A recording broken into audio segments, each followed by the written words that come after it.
Y a continuación quiero darle el paso en este momento a la doctora Susana Fiorentino Gómez. ¿Quién es ella?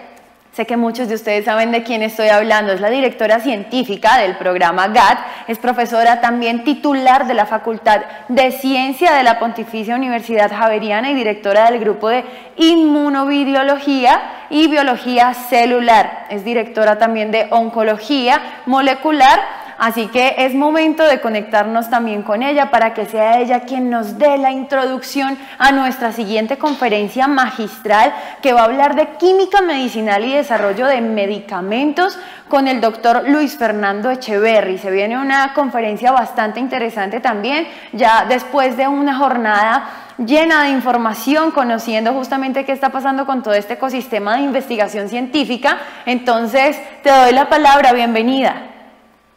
Gracias, Ana María. Gracias a todos, realmente creo que ha sido una jornada maravillosa.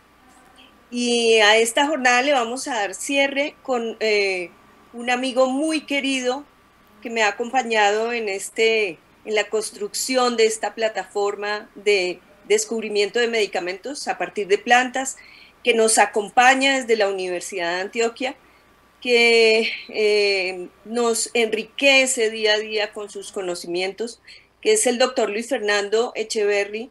Con Luis Fernando venimos trabajando ya desde hace muchos años en la búsqueda de medicamentos contra el cáncer a partir de plantas. Luis Fernando nos ha acompañado en el desarrollo del primer fitomedicamento con el cual terminamos el primer estudio clínico en COVID hace un mes, y que esperamos que todo su conocimiento, su grupo, su generosidad realmente sea por el bien tanto de los estudiantes como del ecosistema. Así que, Luis Fernando, te doy una gran bienvenida para cerrar este día, y todo mi cariño y el cariño de tus alumnos y de tus estudiantes, de tus compañeros, de tus profesores. Bienvenido. Gracias, muchas gracias, Susana. ¿Me escuchan bien? Sí, perfectamente. Muy bien. Muchas gracias, Susana, por tu presentación y aquello de querido y amigo. Todavía estoy en tu corazón, que es muy importante. Me agrada mucho que ustedes se hayan tomado la tarea de hacer un programa para tratar de que la mano izquierda vea lo que hace la mano derecha. Por desgracia, a veces nos metemos en los laboratorios de investigación y no miramos más allá de nuestro propio laboratorio. No miramos más allá de quienes están haciendo otras labores investigativas y científicas, y tal vez por eso es que nuestro desarrollo investigativo y científico anda un poco lento dentro de lo que son los avatares de la investigación científica mundial. Yo para esta charla tengo previsto dos partes. Sé que la hora no es la más agradable, aunque por el taco o por el trancón es posible que algunos tengan que quedarse enganchados allí pendientes de la pantalla, pero no voy a abusar de eso. En la primera parte voy a hacer algo muy ortodoxo relacionado con qué es la química medicinal, porque realmente nos ubicamos un poco fuera de contexto cuando pensamos quiénes son las personas que desarrollan, buscan y llevan los medicamentos desde un laboratorio hasta un paciente. En la segunda parte va a ser un poco menos ortodoxa, porque se va a relacionar con la búsqueda de algunas sustancias y el hecho más avanzado, una formulación contra la lismania cutánea, una grave enfermedad que tenemos en nuestro país. Tenemos ya la imagen correcta, ¿se ve bien? Hola. 1, 2, 3. Sí, sí, se ve bien. Comencemos entonces diciendo que nuevamente me agrada mucho estar aquí en este programa GATT, y que estando entre nosotros todos compartimos algo en común. Queremos buscar un medicamento, queremos buscar una solución a un problema farmacológico que aqueja usualmente a las personas. A veces nos olvidamos también de los animales. Y eso lo tratamos de hacer a partir de la biodiversidad, de la cual, enorgulleciéndonos mucho, somos el segundo país más rico en el mundo en biodiversidad vegetal y un poco más cerca en animales e insectos. Vamos a decir también que estos medicamentos se han vuelto una prioridad, pero que descuidamos también otros temas de interés y que a lo mejor son muy rentables, tales como los cosméticos, los agroquímicos y otros fines industriales, sobre todo sustancias que tienen que ver con alimentos, con colorantes, con saborizantes, con preservantes. Vamos a decir que este es un logro grande porque es un reto, si no el reto mayor que nos presenta a nosotros como químicos, farmacólogos o farmacéuticos la naturaleza. Alguien muy conocido, el profesor Gokubinji en Alemania, que ha sido de los padres de esta rama de la química medicinal, dice que buscar un medicamento es como buscar una aguja en un pajar. Es un poco pesimista. Yo pienso que buscar esa aguja en un pajar es un poco menos complejo si uno tiene un pajar de tamaño adecuado. Un pajar pequeño le facilitará las cosas. Si en vez de eso la aguja es muy grande, si en vez de eso el tipo de la aguja o su forma nos favorece el poderla capturar fácilmente, si en vez de eso tenemos habilidades, conocimientos y experticia para buscar esa aguja, si en vez de eso además tenemos medios adecuados, yo diría un superimán que nos permita hacer simplemente así y esperar a que la aguja se pegue a él. Y finalmente, si nos dan tiempo, y obviamente, y no lo puse no por vanidad, sino porque es algo ya sabido y carente en nuestro medio en gran circunstancia, como es el dinero. Dinero, tiempo y paciencia, algo que nuestros políticos y nuestros gestores de ciencia y tecnología no tienen. Y además de esos tres, voluntad. Muy bien. ¿De dónde vienen los medicamentos? Y cuando hablo de medicamentos, digo, ¿de dónde vienen las estructuras y de dónde vienen los conocimientos? Porque es que buscar un medicamento no solo incluye aquellas sustancias que son tangibles, aquellos entrelazados de carbono, hidrógeno, oxígeno y nitrógeno y otros átomos, sino también el conocimiento que se hace de ellos en alguna zona. Ya hemos dicho que se encuentran en la naturaleza, que la mayoría de ellos han sido explorados en plantas y que por desgracia los organismos marinos y los microorganismos han sido un poco olvidados.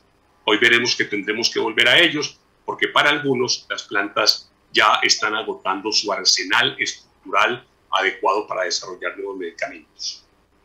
También vienen esos medicamentos o esas moléculas o ese conocimiento de la síntesis orgánica, yo diría dirigida al azar.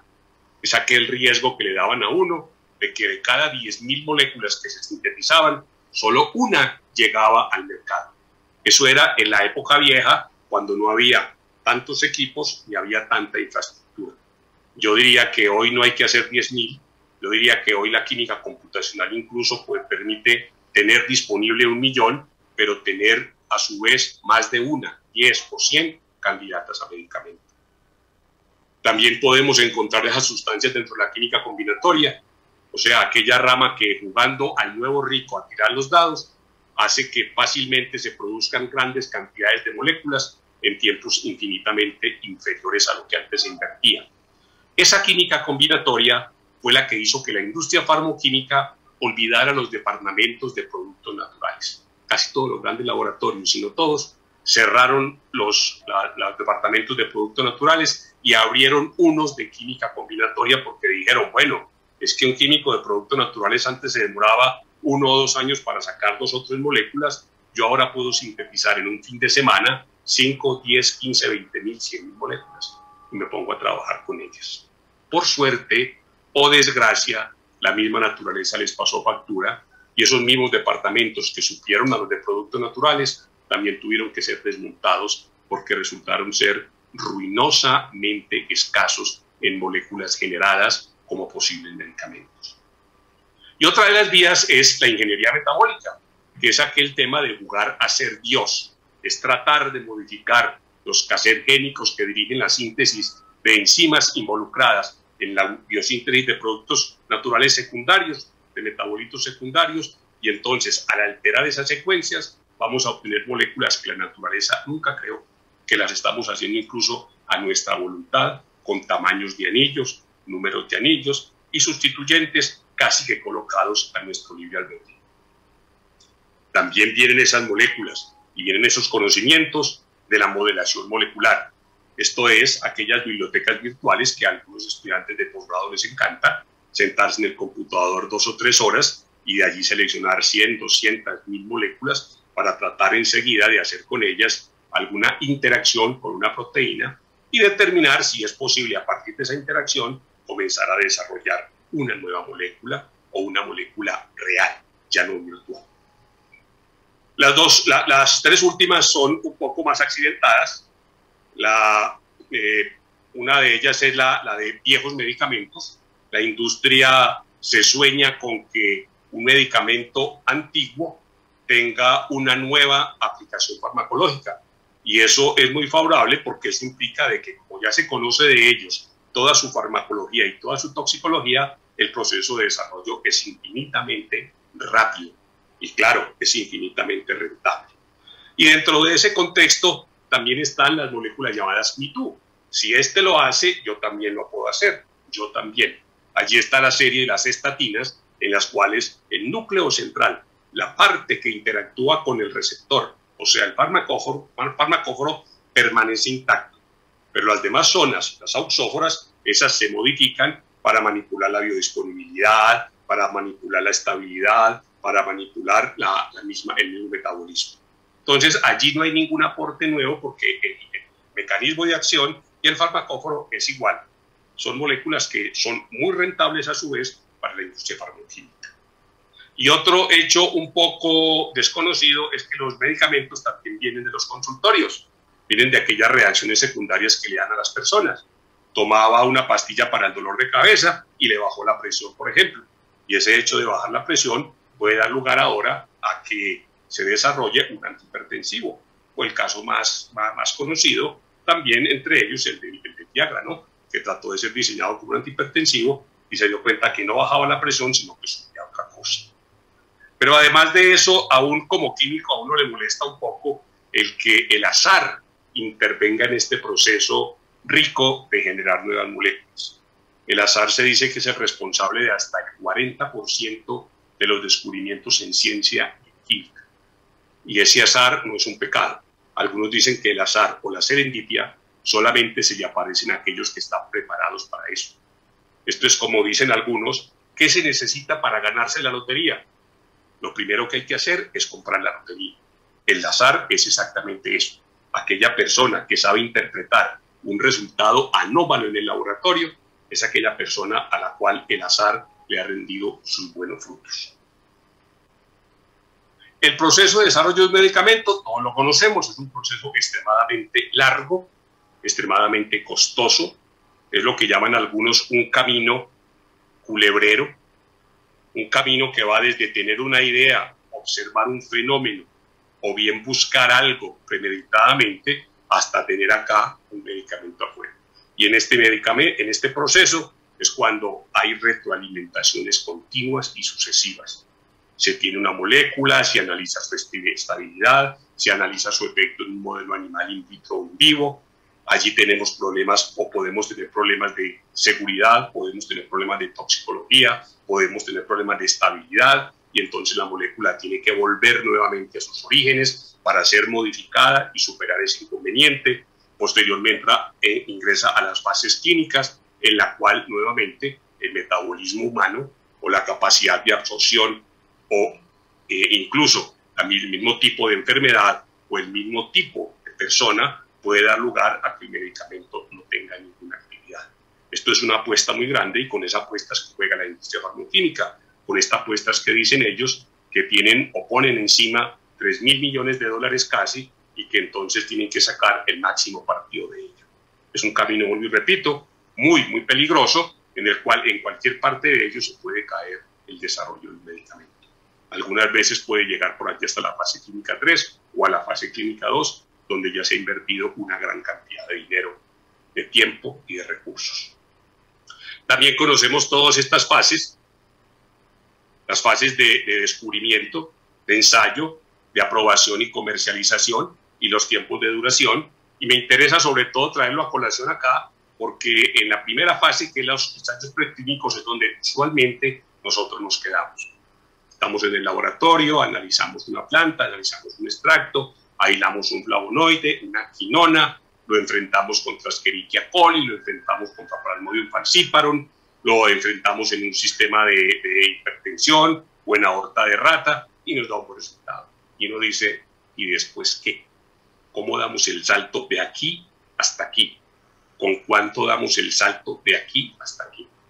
Y este tal vez es el cuello de botella que ustedes allí han logrado superar en una ocasión y posiblemente en la segunda ocasión lo van a hacer muy pronto, porque han sabido entender que esto aquí no es un vacío absoluto, que para dar este salto se necesita a veces más voluntad que medios y que recursos. ¿Cuál es el escenario que tenemos cuando estamos buscando un medicamento o una molécula bioactiva? Los escenarios son 4. El clásico de ellos es aquel que dice, pues vamos a buscar un medicamento anticanceroso. Y la primera pregunta es, ¿y con qué empezamos a trabajar? O sea, no conocemos el ligando. ¿Y a quién o a qué sistema metabólico del cáncer le vamos a pegar? Tampoco lo sabemos. A veces estos son planes que se traza la industria, que dice, vamos a acabar con el COVID. Dice, ¿y con qué vamos a empezar? ¿Y sobre qué blanco farmacológico de los muchos que hay podemos comenzar a trabajar? Grave problema. El segundo panorama que nos podemos enfrentar es el clásico de los productos naturales. Tenemos un extracto que mata Escherichia coli, que inhibe el desarrollo de Plasmodium, que baja la presión, pero que no sabemos cómo lo hace, ni dónde, ni con quién interactúa. Simplemente funciona. Ese es un hecho muy importante. Nos interesa mucho más que funcione a saber cómo funciona. Ese es un problema posterior, que otros tal vez estarán en cara de enfrentar. El tercer panorama es aquel en el cual tenemos una proteína, tenemos una enzima, tenemos un receptor. Tengo una enzima que se sobreexpresa en células cancerosas de seno. Bueno, vamos a pegarle a esa enzima con algo. Si sabemos la estructura de esa enzima o de esa proteína o de ese receptor, mejor. Si no, vamos a buscarlo como es. Y el último panorama es aquel, a veces adelantado, en el cual sabemos sobre quién interactúa y quién interactúa. Y lo que nos queda aquí es hacer más una modificación estructural, una optimización de ese ligando para poder tener un resultado. Yo diría que los que trabajamos productos naturales casi siempre estamos es aquí. No, yo busco antibióticos. No, yo busco antiplasmodiales. No, yo busco citotóxicos. No me interesa cómo lo hace, me interesa es qué lo hace. ¿Cuáles medios de ensayo o medios para comprobar esas hipótesis se tienen disponibles? Los medios son bastante variados y con alguna proximidad a la realidad bastante alta en algunos casos. Vamos a decir que tenemos lo clásico, tenemos conocimientos de etnomedicina valiosos, aunque hoy la etnomedicina pues está un poco revaluada por fines comerciales, pero vamos a decir que todavía existe algo de medicina tradicional. Tenemos ensayos in vitro con sus mismas limitaciones, como lo dice in vitro, no son las mismas condiciones que se ofrecen en un organismo. Tenemos ensayos algunas veces disponibles en modelos celulares, en modelos de tejido y algunas veces en modelos animales. Bastante importante, aunque hoy por hoy hay una corriente que está pregonando porque ese tipo de ensayos desaparezcan y sean sustituidos por otros. Eso es un debate eterno, quién tiene la razón, si vale más el ser humano que un animal o a la inversa. Pero queda disponible como una vía que además de que le da a uno la noción de que la molécula funciona o no, también le dice alguna información adicional acerca de su posible toxicidad y de su posible biodisponibilidad. Hoy por hoy hay una solución más sabia y son los organoides, que están cogiendo muchísimo auge. Son especies de tejidos de órganos específicos, hígado, corazón, pulmón, páncreas y demás, que se comportan casi como el órgano de un animal y sobre los cuales es posible hacer ensayos con una, diría yo, muy buena precisión. También tenemos los ensayos in sílicos, aquellos que dicen que antes de que usted sacrifique el primer ratón, ya sabe cuál es la toxicología y sabe cuál es la farmacocinética de esa molécula.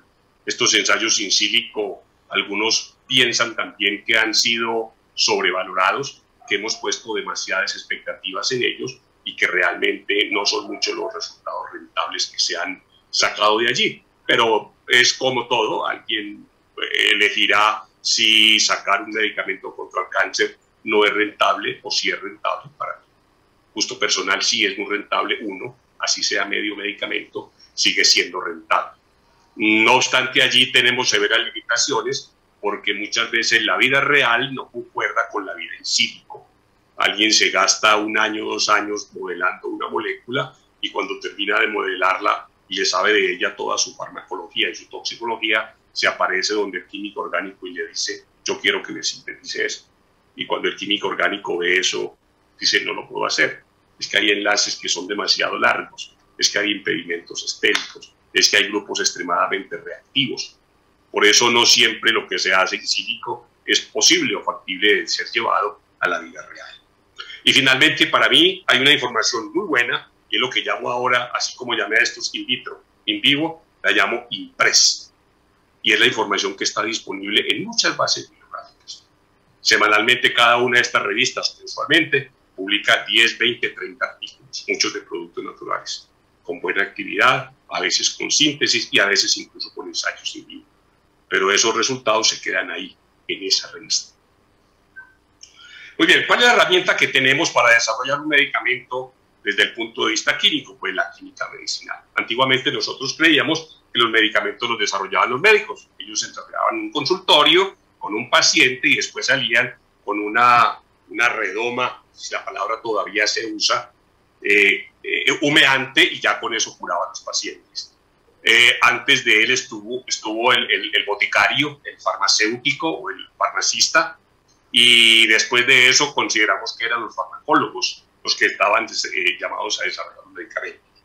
Hoy por hoy hay una perspectiva un poco más lejos de eso, y es la perspectiva del químico medicinal o de la química medicinal, que es aquella rama que a través de conocimientos de biología, farmacología y química permite descubrir, diseñar y desarrollar una molécula hasta un medicamento.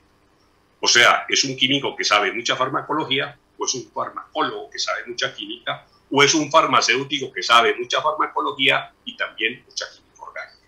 De hecho, aquí en esta caricatura lo explica como alguien que está dirigiendo una orquesta y realmente es quien dice dónde debe ser modificada la molécula para que no pierda estabilidad, dónde debe ser modificada la molécula para que se absorba fácilmente, dónde debe ser modificada la molécula para que no sea tóxica y así sucesivamente. Hay varios principios generales en química medicinal. Como todo, pues tiene sus reglas. Las reglas son muy conocidas, aunque a uno le pasan desapercibidas. A uno le hablan de sustancias químicas, pero le hablan de anticuerpos y parece que le estuvieran hablando de otra cosa que no son sustancias químicas. De hecho, nosotros somos sustancias químicas en acción. Somos una sumatoria, 60, 70 kilos de agua con algunas moléculas interactuando entre sí para producir ATP y consumir oxígeno. Eso es lo que hacemos en la vida. Muy bien, algunos principios son estos. Las moléculas no son mágicas, sino que ellas interactúan con alguien que se llama un blanco farmacológico. Para quitarnos un poquitico el problema de los químicos, vamos a decir que esas interacciones de la molécula, del ligando o de la droga con el receptor, no son reacciones químicas. Esto es un problema que me ha sido difícil sacarlo de la cabeza de los químicos, y es que ellos creen que el enalapril, que tiene un grupo SH, es activo porque SH actúa como un agente nucleofílico o electrofílico sobre una proteína. No hay tal. En algunos casos, como interacciones con DNA o interacciones con enzimas, sí hay una reacción química, pero en la mayoría de las veces esas interacciones son más del tipo conformacional. Y me voy a explicar para no hacerme un poco críptico. Conformacional quiere decir que si yo abro un paraguas, se extiende como un círculo o como una semiesfera. Pero cuando cierro un paraguas, ahora es una cosa lineal. El paraguas sigue siendo paraguas, solo que ha cambiado la conformación. Y esa conformación es importante. Miren ustedes que si yo tengo un paraguas y lo abro, quien esté cerca corre el riesgo de que le saque un ojo, porque se expande. Justamente ese tipo de interacciones es el que explica por qué una sustancia hace que un receptor haga un cambio bioquímico o induzca un cambio bioquímico al interior de las células. Esas interacciones y conformaciones, además de que son de ese tipo estérico, es decir, estorbosas, también pueden ser del tipo más conocido de enlaces de hidrógeno, que vamos a ver un poco más adelante su importancia. Fuerzas de Van der Waals, interacciones de anillos, interacciones iónicas. Allí, no, para los que sepan química, no hay ningún misterio en absoluto. Es como si alguien dijera, formemos un puente de hidrógeno, o es como si alguien dijera, como me estás estorbando. Y al ser tan estorbante, lo que hace es que cambia de una macromolécula la orientación de sus grupos y ahora facilita o no facilita el que después haya una reacción. Interesante es que moléculas estructuralmente muy distintas, es decir, que tienen átomos enlazados de manera distinta o átomos diferentes, una cadena C-C-C-C-O, que tiene la misma acción de una cadena C-N-C-C-O. Dice, pero ¿por qué razón? Si los átomos son distintos. Es que justamente la interacción que se da entre un ligando y un receptor no es a través de átomos, es a través de una secuencia de átomos y grupos funcionales que interactúan con ese receptor a través de diferentes campos electrónicos, electrostáticos, polaridad y demás.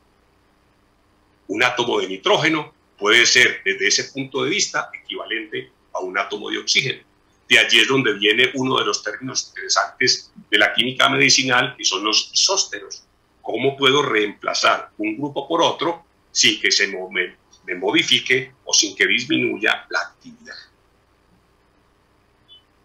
La molécula, y este es el principio que nos mantiene en aquel punto de usted está aquí, usted no avanza más, la molécula o el extracto tienen que ser optimizados, es decir, de ellos hay que sacar un mejor partido, hay que hacerlos mucho más activos, hay que hacerlos menos tóxicos o hay que hacerlos menos estables. Es lo que se dice modificar su farmacocinética y modificar su farmacodinámica.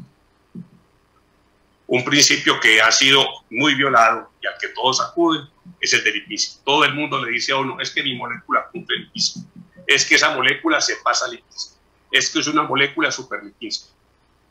Lipinski solo modula la farmacocinética. Lipinski solamente es aplicable a sustancias que se ingieran oralmente y Lipinski solamente predice la biodisponibilidad, no la actividad, aunque es obvio que una cantidad de molécula que se absorbe en mayor cantidad que otra, pues será mucho más activa que la primera. Sin embargo, Lipinski, como ya se ha comprobado, es un modelo extraordinariamente imperfecto. Ahora han buscado la raíz de Lipinski y han visto que Lipinski se equivocó con entre el 40 y 45% de las moléculas que analizó. Es decir, de las 100 o de 100 que él analizó, había unas 45 que no cumplían aquellas famosas 5 reglas. Otro principio es aquel de que no siempre la mejor actividad es la que guía la selección de la mejor molécula. Porque la molécula puede que sea muy activa allí en ese modelo, pero es una molécula que en un modelo animal tiene un clearance muy alto, se metaboliza muy rápido en el hígado, no se absorbe en el intestino, o bien tiene efectos toxicológicos secundarios que hacen abandonarla, a pesar de su gran actividad, hacen abandonarla como prospecto de medicamento. La penúltima es muy importante y es que hay un stop que le dice no siga de aquí si usted encuentra un problema como los que se van a mencionar más adelante. Hay 3 problemas de ellos fundamentales que dicen no continúe porque su droga puede ser cardiotóxica o hepatotóxica. Y será muy buena para el cáncer, será muy buena para la lepra, será muy buena para la malaria, pero tiene un grave riesgo la salud de la persona que ingiera esa sustancia. Y la última es un poco cómica, ¿no? Dirán ustedes, después de tanto tiempo de estar hablando de moléculas activas y estar buscándola, este señor se preocupa ahora por la materia prima. Sí, vamos a ver que es una de las grandes limitaciones de los productos naturales. En el laboratorio aislamos 3 o 4 miligramos después de 3 años de trabajo. Y cuando le dicen que ahora queremos hacer un ensayo en un ratón que necesita medio gramo, 1 gramo o 2 gramos, no tenemos cantidad suficiente. Muy bien, vamos a ver algunos de estos temas. Los blancos farmacológicos usualmente son estos: enzimas, receptores, canales iónicos, transportadores y DNA. Hay otra serie de 4 o 5 inespecíficos, pero aquí es donde casi todos los medicamentos muestran su actividad. Antiguamente o antes de la secuenciar el genoma humano, había 300 y algo blancos farmacológicos. Se calcula ahora que los blancos farmacológicos potenciales pueden ser del orden de 3000. O sea, hay 3.000 sitios donde podemos tener interacciones o podemos modular una bioquímica que está perturbada en una célula humana. Vamos a decir también de que la interacción ligando-receptor es flexible, por eso es que las moléculas deben tener dentro de su optimización molecular cómo moverse fácilmente, cómo poderse adaptar a determinados sitios topológicos de un receptor y a su vez el receptor cómo puede moverse para aceptar esa molécula que se está moviendo continuamente, tratando de acoplarse con ella. Vamos a decir que el farmacóforo nos permite ver cosas que en la vida real no las podría uno encontrar ninguna significancia.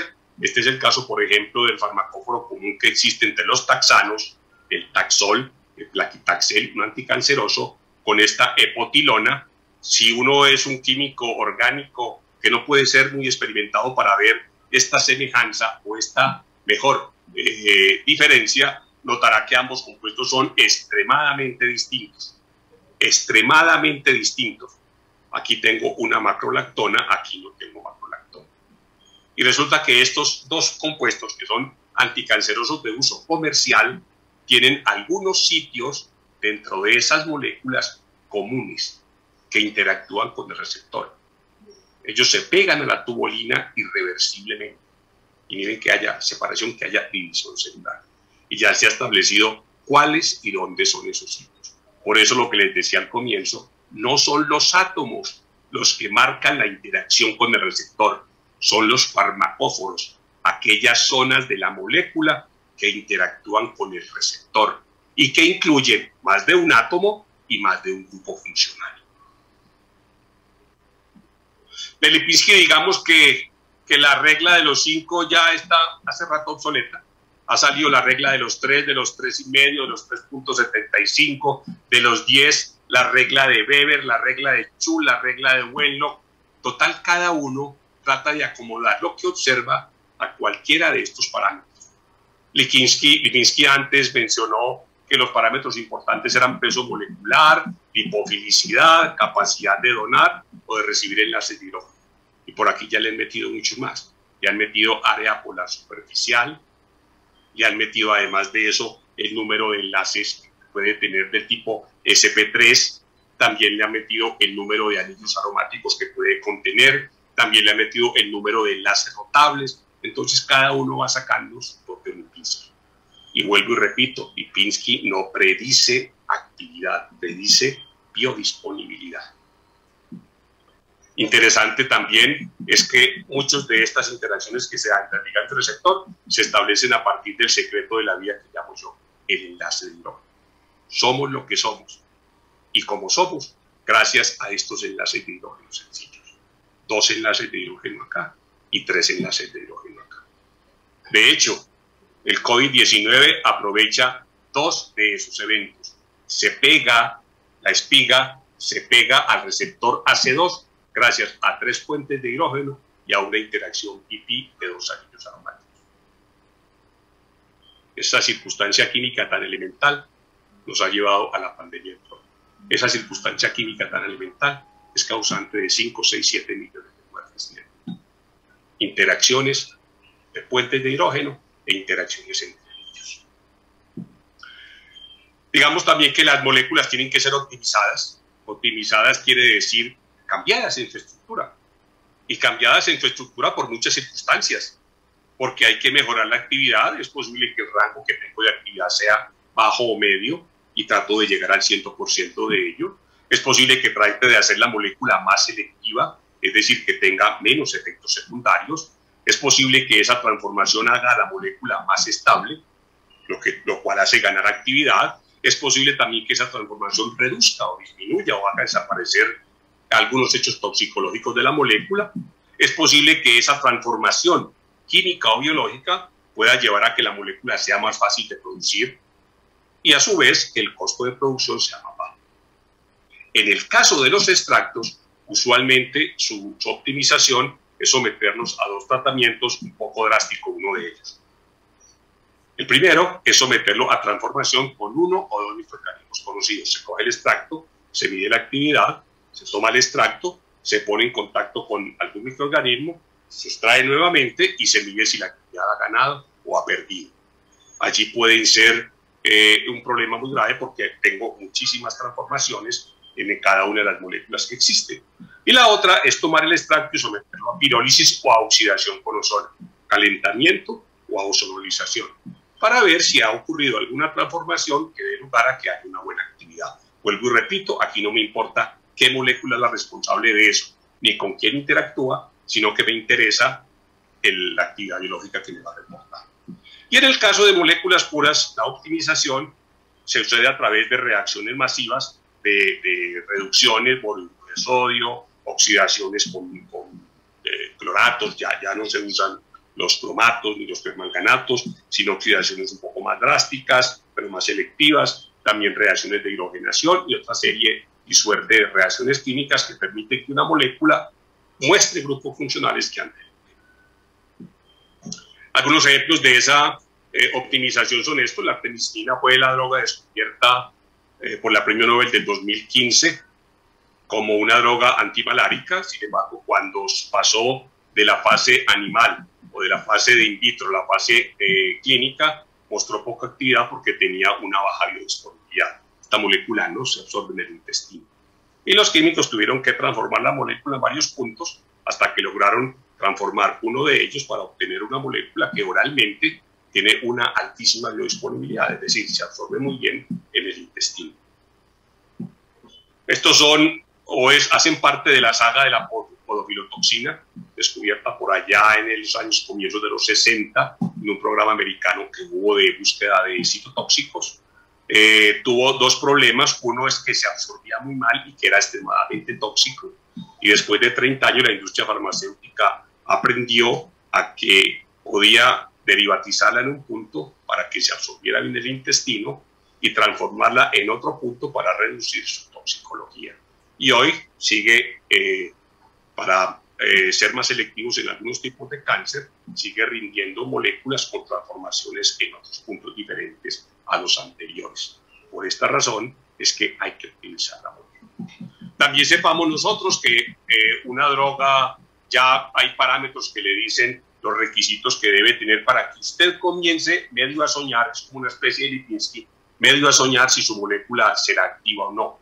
Algunos que dicen, por ejemplo, y buscan medicamentos contra Alzheimer o contra Parkinson, les han puesto esta bandeja en la cual le dice las características físico-químicas que debe tener su molécula para al menos atravesar la barrera hematoencefálica. Es decir, para que llegue a las células, las neuronas, y haga allí su actividad biológica. Esto no quiere decir que sea activa, lo que quiere decir es para que pueda llegar hasta ese sitio. Muy bien, pero también hay algunos ensayos que le dicen si realmente la molécula puede tener algún problema en su desarrollo. Y ahora han puesto de moda dos, tal vez tres de ellos, que le dicen no continúe de aquí si su molécula tiene alguno de estos efectos. Uno, pues lógicamente los efectos genotóxicos, que son viejos, pero han aparecido dos nuevos. Uno de ellos es si su molécula tiene alguna actividad sobre o modula la citocromo P450, que es la familia de enzimas metabolizantes que se encuentran en diferentes sitios, la mayoría de ellos es en el hígado. Si su molécula baja o sube la expresión de esta enzima, está en un problema. Y el segundo es si su molécula interactúa con algunos receptores cardíacos, receptores que tienen que ver con el influjo de potasio a nivel cardíaco. Y entonces su molécula puede tener cardiotoxicidad. De hecho, algunos medicamentos han sido retirados del mercado porque después de que está en el mismo, se ha detectado estas dos y hasta las tres interacciones que se dan a este nivel toxicológico. Esto simplemente para empezar a trabajar. Esta es una excelente diapositiva de Pfizer, como la primera, que le dice quiénes son los que desarrollan los medicamentos. Verán ustedes que no hay ni farmacéuticos solos, ni médicos solos, ni químicos solos, ni farmacéuticos solos. Es mucha gente la que está detrás de esto. Muchos especialistas alrededor de esta disciplina, de tratar de hacer una molécula, un medicamento. Y que además de eso, no lo hacen solos. Nuevamente me doy a Susana y a Jason y a los del equipo de el proyecto Colombia Científica, la capacidad de interactuar entre nosotros en la medida de las circunstancias. Cada uno tiene una experticia, cada uno tiene un saber, cada uno tiene una logística, y esa es la que se está tratando de explotar. Solos no podemos. Los productos naturales también ofrecen algunos problemas que se relacionan con la industria fundamentalmente. Como les dije antes, la industria dijo, no más productos naturales. Y brincó a la combinatoria, pero después no volvió a los productos naturales. Y no volvió por muchas razones, algunas de las cuales están aquí. Porque generalmente el material con el que trabajan está en países que tienen problemas políticos y geográficos. Alguien dice, bueno, ¿cómo me voy para el Congo a buscar la planta X si allá están en una guerra civil, o allá están en una epidemia de COVID, o allá no hay carreteras? Otra es que a la industria no le interesa mucho la patente directa, por eso es que ellos buscan algunos laboratorios pequeños que le hagan ese trabajo sucio, porque pueden ser tildados de biopiratas, y ese término biopiratas a ellos no les gusta mucho porque baja la acción en Nueva York. Además, porque dicen que los productos naturales tienen bajos rendimientos, porque exigen largos procesos de aislamiento y de síntesis. Qué bueno es poder coger el teléfono así, silenciar, no más. Además de eso, porque en las plantas ofrecen una novedad estructural baja, tienen algo que a los químicos les da mucho temor, que es la quiralidad, muchos carbonos asimétricos, porque tienen blancos desconocidos, porque dicen ellos, esos son moléculas, todavía no son drogas, tienen que llegar a ser drogas. Sin embargo, es claro para toda la industria que los mejores modelos biológicos lo tienen los productos naturales. Hay que seguir buscando esas estructuras raras e identificadas. Y voy a mencionar ahora el último problema que hay, y es el problema de los kilos. Cuando usted está aquí en el laboratorio en este problemita, pues a usted le bastan algunos pocos miligramos o algunos gramos. Pero cuando usted va a dar el salto de aquí a los ensayos clínicos, ya necesita kilos. Y después, cuando usted va a ir al comercio, necesita toneladas. Esto es lo que se está experimentando ahora en el proyecto que están involucrados o en el cual estamos involucrados. Proyectos que tienen que ver, por ejemplo, con Anabu o con Cesalpinia, es superar todos estos paradigmas que antes nos decían stop, stop, stop. Ahora cada uno de estos temas se ha ido superando. Muy bien.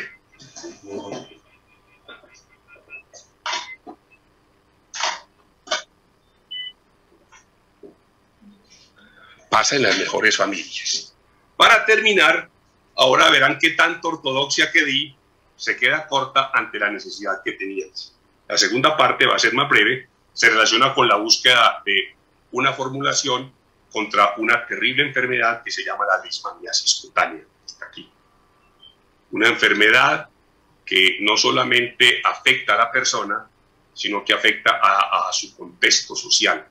Una enfermedad que parece que fuera diseñada por tu peor enemigo, porque da la impresión de que te estás pudriendo en vida.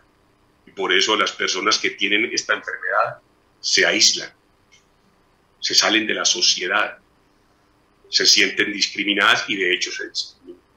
Y de hecho esas personas son parias de la sociedad. En esta búsqueda nosotros nos planteamos hace muchos años un panorama como este. Estamos haciendo mucha ciencia, quiere decir, estamos publicando mucho, estamos sacando muchos doctores, estamos yendo a muchos congresos, tenemos algunas patentes, tenemos proyectos, proyectos y proyectos. Pero después dice uno, ¿y esto para dónde va? ¿Esto realmente a dónde conduce? ¿Esto realmente qué tiene que ver con una sociedad que le está pagando el sueldo? Me lo ha pagado durante 38 años, 39, 40 años. Y se pregunta uno si realmente hay algo de todo eso que hizo, que es muy bonito para su ego, o que es muy bonito para su vida personal, pero que después piensa cuánto de eso bonito puede ser revertido a la sociedad. Y esto tiene una importancia mayúscula ahora, cuando la COVID-19 nos ha desnudado, nos ha demostrado nuestra falencia farmacológica. Hay medicamentos que desaparecen de los mostradores de las farmacias de un día para otro. No tenemos vacunas, no tenemos reactivos de diagnóstico, no tenemos ni tapabocas, no hacemos ni tapabocas, difícilmente hacemos alcohol gelificado. Nos desnudó y nos dijo, ustedes no tienen nada y tienen que seguir siendo dependientes de los países tecnológicamente avanzados. Es una realidad que nos dio esta enfermedad desgraciada. Dentro de esas enfermedades de países pobres hay 21 enfermedades clasificadas por la OMS como desatendidas. Algunas de ellas están aquí: leishmaniasis, chaga, rabia, mediasis, teniasis, zika, dengue, lepra. Algunas de ellas se encuentran 2, dicen algunos en algunos países, y otros tienen más de 5 de esas enfermedades. Son desatendidas o se llaman así porque a nadie les importa. No le importa a la industria farmacoquímica. Ellos dicen, ¿para qué voy a hacer un medicamento que después no tienen con qué comprar? Difícilmente tienen con qué comer, ahora van a tener con qué comprar una pastilla. Y tampoco le interesa a los políticos, porque a ellos les interesa mantener las poblaciones así, sumidas, o en la ignorancia, o en el hambre, o en la enfermedad. De eso viven. En Colombia es especialmente importante la leishmaniasis, también conocida como la enfermedad de la selva, la enfermedad del posconflicto, otra deuda que tenemos. Esa enfermedad del posconflicto ha llevado a que todavía queden relictos muy grandes en amplias zonas de Colombia con esa enfermedad casi que endémica. Y en esa guerra que hubo, que hay, que habrá, desgraciadamente, combatientes de los dos bandos han sufrido indiscriminadamente. Alguien decía de manera del chiste negro más pesimista, decía, quedémonos quietos y que la leishmania acabe con ellos. Estas 2 personas que fueron secuestradas hace algunos años, cuando las rescataron ya muertas, asesinadas, tenían leishmaniasis en su cara. Habían desarrollado leishmaniasis en un grado avanzado. Bueno, la enfermedad, vamos a decir que es tan folclórica que a veces ni la saben escribir. Casi ponen cannabis también y la confunden con otra cosa distinta. Yo me fui a buscar en la prensa cómo estaba nuestro panorama de leishmania hace un par de años y me encontré un panorama como este. No solamente en Colombia, sino también en otros países. Parece que hubiera una epidemia brutal de leishmaniasis. Y para esa epidemia, que no solamente involucra humanos, sino también perros, porque son pacientes y más favoritos por la leishmania que los mismos humanos, está involucrada esta inyección que se llama glucantina, que fue un comercio floreciente durante la guerra que tuvimos. Valía oro el tener inyecciones de glucantina, sin saberse que es un medicamento extremadamente tóxico, ya les dije, escaso, y que además su efectividad no es muy alta contra la leishmaniasis. Sin embargo, es lo único que hay. Nosotros comenzamos con una aproximación bioquímica, dijimos, bueno, tenemos una biblioteca de 15, 20 de estas moléculas. Estas moléculas parece que están involucradas en algunos aspectos metabólicos o moléculas parecidas a estas, en algunos aspectos metabólicos de protozoarios. Dijimos, bueno, de pronto alguna de estas moléculas puede tener un proceso bioquímico en un protozoario. Hicimos los ensayos in vitro, teniendo glucantina como testigo, y nos llevamos una sorpresa muy grande. Y es que había moléculas extremadamente activas para combatir los amastigotes de leishmania. Pero también eran moléculas extremadamente tóxicas. Es decir, mataban tanto al protozoario como a la célula que lo alojaba. Eso, pues, en primera instancia, como les dije antes, uno dice, no, ya no sigo, ya no más, porque la molécula es muy difícil de transformar. Si uno ve la molécula, todas tienen esta zona común, y las activas tienen un carboxilo alfa insaturado, y en esta posición tenían usualmente un epóxido o un doble enlace de un grupo hidroxilo. Lo que hicimos fue, en vez de tomar la molécula grandota y tratar de transformarla, fue tomar un pedacito de ella y decir, hola, vamos a sintetizar esta molécula. Pero allí se nos presentó un problema grave. Ese problema tenía que ver con la estereoquímica. Y como les dije antes, hacer isómeros no es un paseo fácil. Y esto no es una solución que esté aguardando 10, 15, 20 años. Es una solución ya. Por eso decidimos entonces hacer uso de lo que llamábamos nosotros los compuestos similares, isósteros, y entonces nos dimos cuenta que sigma y que altis y que los chinos venían buenas cantidades de estas moléculas, cromanos y tiocromanos, que son isósteros de estos dos grupos de aquí. en vez de meternos con toda la molécula, cogimos un pedazo de ella y en vez de coger la molécula calcada, lo que hicimos fue coger moléculas que se parecían a ellas electrónicamente. Dieron muy buena actividad in vitro. Sin embargo, cuando nos fuimos al modelo animal, esto es, se le causa la infección al animal, se le aplica tópicamente la sustancia disuelta en un vehículo y se mira después cómo la herida o la úlcera se va cerrando o se va extendiendo. Realmente partían con heridas muy grandes o con úlceras muy grandes y salían en las mismas. La molécula era inefectiva. Se nos ocurrió entonces que este grupo carbonilo podríamos nosotros preparar un derivado que es una hidrazona.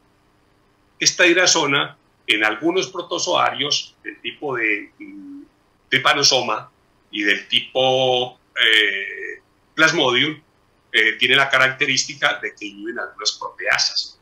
Y por eso es el mecanismo de acción antiparasitario de moléculas de ese tipo, inhibidoras de proteasas.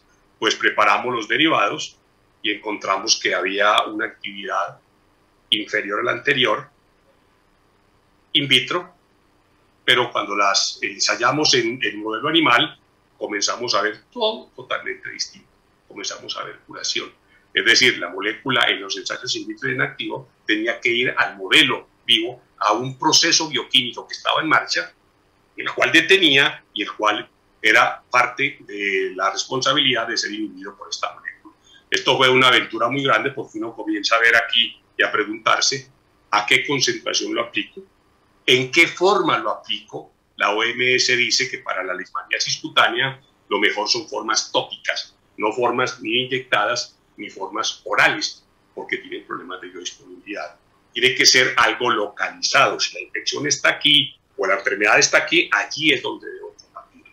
Eso nos facilitó mucho la fabricación. Hicimos lociones, ahora fracasamos porque entre el agua y el alcohol exacerbaban la úlcera. Hicimos ungüentos, pero la manteca esa hacía imposible que el animalito se moviera o se desplazara.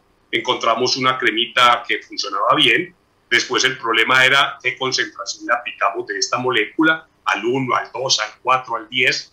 Después cuántas veces le aplicamos. Si le aplicábamos muchas veces, pues la úlcera se exacerbaba y antes la enfermedad se extendía. Si le aplicábamos menos, pues la enfermedad tomaba ventaja. Finalmente, ¿por cuánto tiempo lo vamos a aplicar?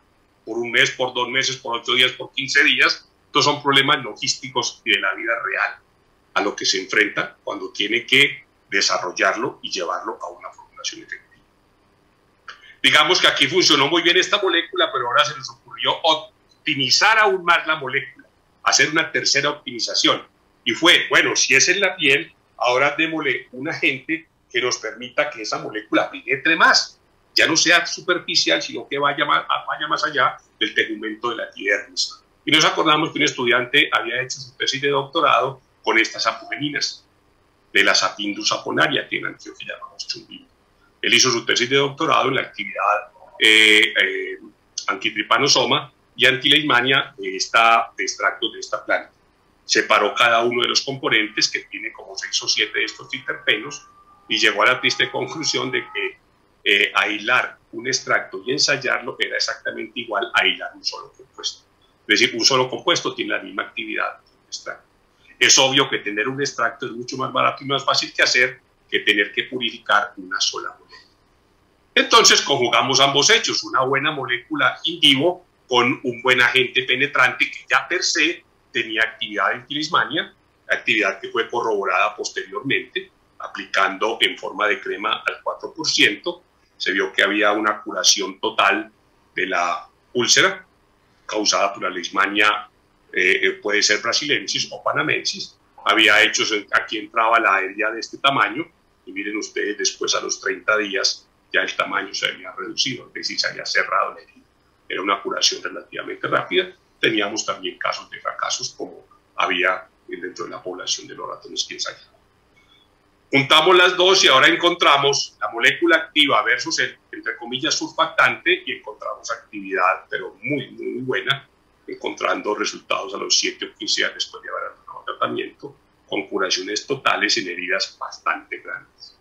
Finalmente, después de todo esto, nos quedó que una crema conteniendo el 50% de una mezcla de saponinas y el 50% de esta al 4% es decir, 4 gramos, 2 de este y 2 de este, eran suficientes aplicada una vez al día para curar la leishmaniasis en esos animales. Hace un par de años dimos un salto mortal y ya brincamos de los tubos de ensayo a mastigotes y promastigotes, brincamos a los hámster y de los hámsters brincamos a los perros. Y aplicado de manera similar, encontramos, voy a ser un poco vanidoso, resultados espectaculares en diferentes perros de diferentes razas, en diferentes órganos, en diferentes ciudades, en el pene, en la vulva, en la pata, en el hocico, debajo del hocico, en la lengua, en el ojo. 100% de curación. Digamos que con eso pudimos, no fue nuestra intención hacer una patente para taparnos de plata, simplemente la patente es para proteger que si alguna empresa después va a usar estas sustancias, que son relativamente fáciles de hacer, entre comillas, tenga un monopolio, abuse de él y empiece a cobrar un precio abusivo. Realmente la patente tiene más fines ultraístas que otra cosa. Este es el aspecto que tenemos en lo que nos hemos tirado un buen polvo, tanto de las apogeninas como de las hidrazonas, de los cromanos que hemos podido producir. Vamos a decir como conclusión de todo esto, ya para ir terminando, que a través de 17 años, y ojo, nunca pensamos que íbamos a desarrollar una formulación, siempre fue un proceso hacia adelante, como el instinto animal de hacer algo más y algo más, de optimizar la molécula, de optimizar la formulación, de optimizar el modelo, hasta llegar a eso. 17 años, creo que hemos invertido entre 3 y 5 millones de dólares, buena parte de ellos de la Universidad de Antioquia, buena parte peleado a puñetazo limpio y a codazo limpio, en donde sabemos, por ciencias y inciencias y otras entidades del Estado. Nos rindió esto para hacer 3 tesis de doctorado, 6 maestrías y 6 pregrados, bueno, para hacer muchos artículos. Nos rindió para hacer este salto mortal del tubo al hámster a perros, y mientras hacíamos todo esto tratando de buscar una solución, por los laditos había gente haciendo todavía investigación básica, buscando el mecanismo de acción de estas moléculas. Es decir, la investigación básica no choca con aquella investigación que persigue apropiar algo para la sociedad. Digamos que por suerte hace un par de meses nos concedieron la gracia de acceder a un dinero que nos va a servir para comenzar los trámites de los ensayos clínicos con los cuales queremos ver si realmente nuestra formulación es apta para ser aplicada y usada en seres humanos, algo que llevamos esperando más de 17 años. Le doy a ustedes las gracias, muestro nuestro equipo de trabajo, no todos trabajan este cuento de leishmania porque eso aburre, porque eso frustra, algunos trabajan antidiabéticos, otros trabajan por un sensing en bacterias, otros trabajan síntesis de moléculas contra nemátodos de plantas, y este chico que trabajó hasta enero de este año en la síntesis y búsqueda de sustancias contra leishmania derivadas de stevia nos dejó este año, y no fue por COVID, fue por algo peor. Esto lo traigo a colación porque va a ser casi 2 años que tuvimos una fiesta en el laboratorio y para entonces ya estaba el enemigo malo encima de nosotros. No sabíamos lo que nos esperaba en los próximos meses. Les agradezco a ustedes su paciencia, les pido perdón por haberme sobrepasado en el tiempo, a veces me emociono mucho y estoy dispuesto a sus preguntas ya o por correo electrónico si tienen alguna inquietud o por favor si desean hacer alguna aclaración.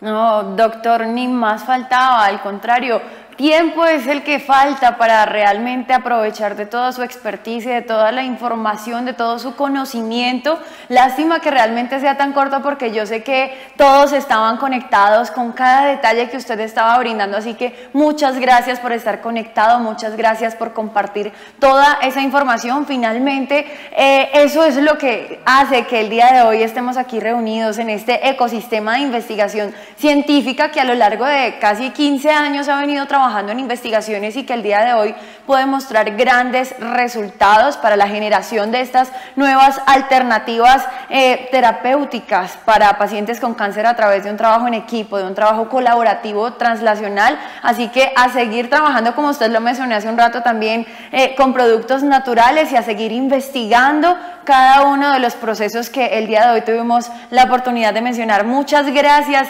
doctor Luis Fernando Echeverry, por acompañarnos el día de hoy, y cerramos con esta conferencia magistral, cerramos con broche de oro con su participación, con todas las personas que hasta este momento estuvieron conectadas, bastante interesadas con todo lo que usted estaba diciendo. Muchas gracias, doctor. Muy bien, muchas gracias a usted y a todos los participantes. Bueno, y de esta manera me despido. Para mí fue un honor acompañarlos durante toda esta jornada muy productiva aquí en el primer Congreso Internacional, y tengan un buen descanso. Hasta pronto.